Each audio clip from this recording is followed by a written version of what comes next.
Breaking news on Liz. Burmese pythons are becoming a big problem in Florida's Everglades. Exotic pet owners have dumped their Burmese pythons out in the wild and have been breeding like wildfire. Now to you, Ruth. Thank you, Keith. This invasion of the pythons has caused a dramatic change in wildlife around here. Other species are decreasing in population size. They have been competing with the Burmese pythons for food and resources and have been outcompeted. I'm joined here today with Pamela, who's an expert with the Burmese pythons.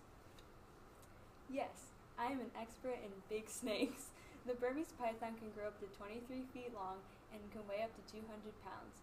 They live around 25 years, and this lady next to me, Susie, has recently had an experience with the Burmese python. I saw a big snake. It ate my dog. I let my dog out in the backyard and she never came back. Wow. Okay, well, back to you, Keith.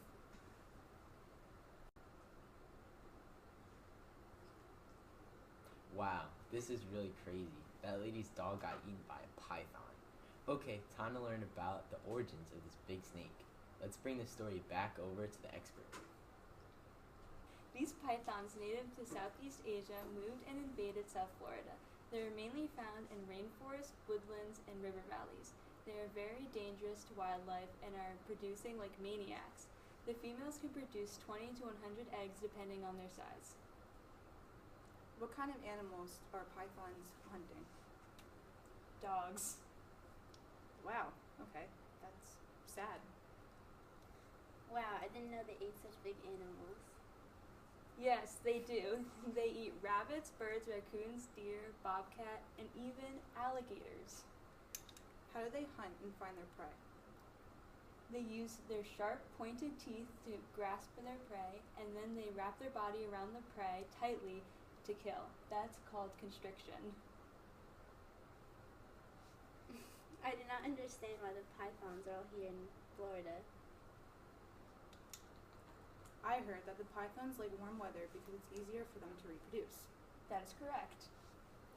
From my experience, that makes a lot of sense. The pythons adapt to the warm weather and it allows them to grow rapidly. To stop them reproducing, here's how you can help. It's called the Python Challenge. It was created to decrease the number of pythons. New hunters are able to take a training course to become an expert for hunting a python. In this program, you will learn how to identify, capture, and kill the snake. How many pythons have been captured so far? More than 2,000 since 2005. Wow, that's crazy. All right, well, back to you, Keith, for the weather report. Thank you, Ruth. Wow, pythons are some crazy snakes. I cannot believe that a dog was eaten by a Burmese python. Well, here's today's weather report. Down here we can see today's high of 73, and a little further north we can see our low of 50. Whoa! If affected by the python, you will gain the symptoms of a fever and severe headaches. Death could happen between 2 to 10 days if left untreated. Go to your local doctor. Even with the treatment received, there's a high chance you will be left with mental and physical disabilities. Be safe.